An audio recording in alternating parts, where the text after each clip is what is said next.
So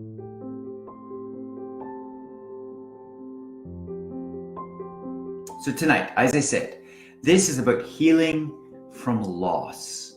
Now, loss of what? Loss of a quality of life that occurs with chronic pain. If that's one thing that happens to all people with chronic pain, is they have a reduced quality of life.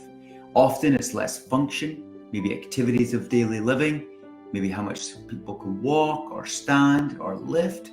And for many, they lose their employment, which is catastrophic for so many people in many different ways. Social, relationship-wise, mentally, emotionally, it causes suffering in our life. So loss is happening to people with chronic pain. The question, how do you manage that sense of loss in your life?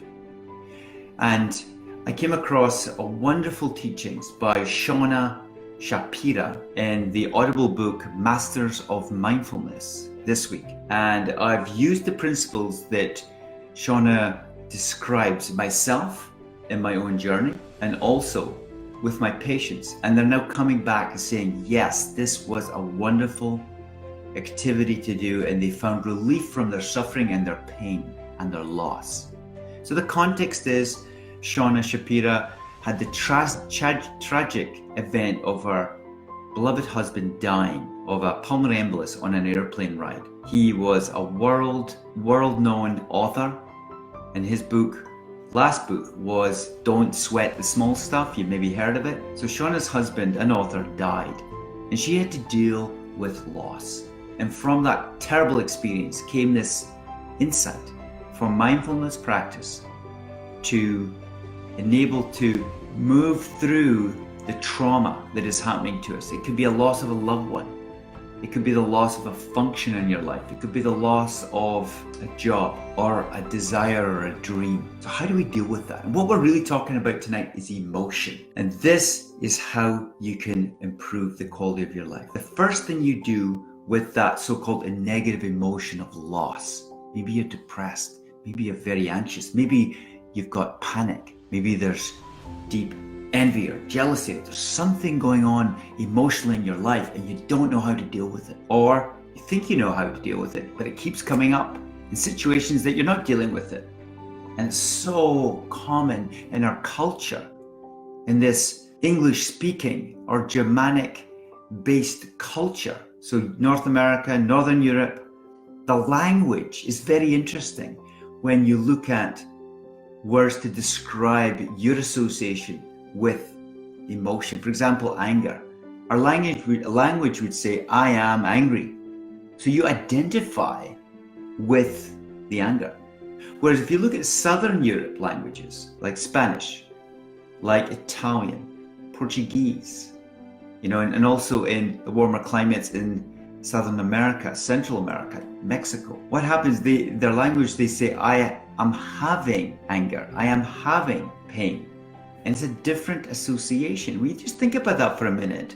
What feels better? I am angry or I am having anger? And so true. Cultures around the world who have associated the concept of I am with the emotion suffer more. So there's maybe a deeper reason why we're actually suffering. It's because the very language, the culture we grew up in has an inbuilt system of us suffering.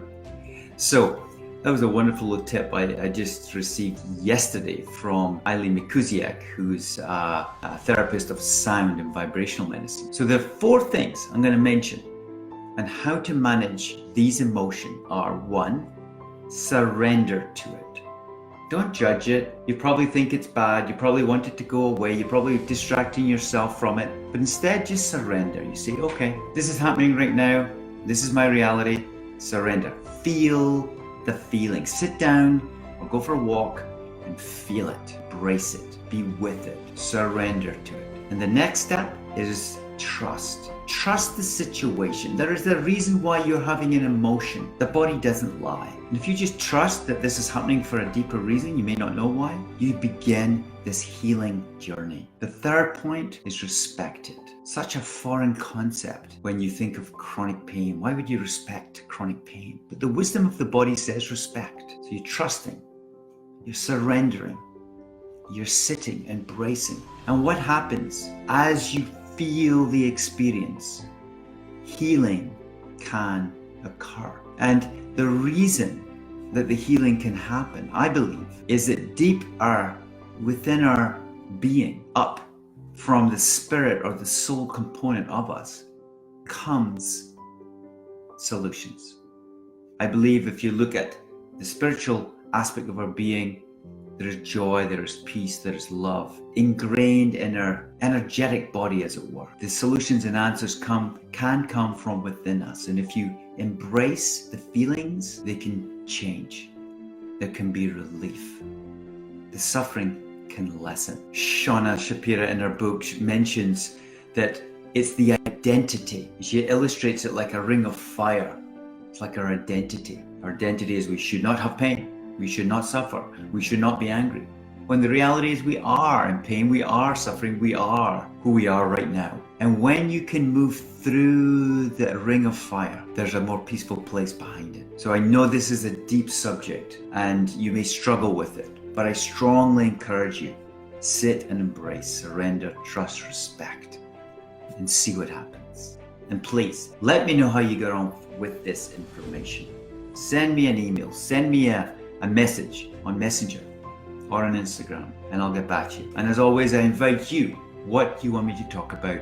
Give me ideas, and I'll continue to share some insights from my practice, from my life, regarding pain and how to move forward with this reality that 1/3 of the adult population in the world has.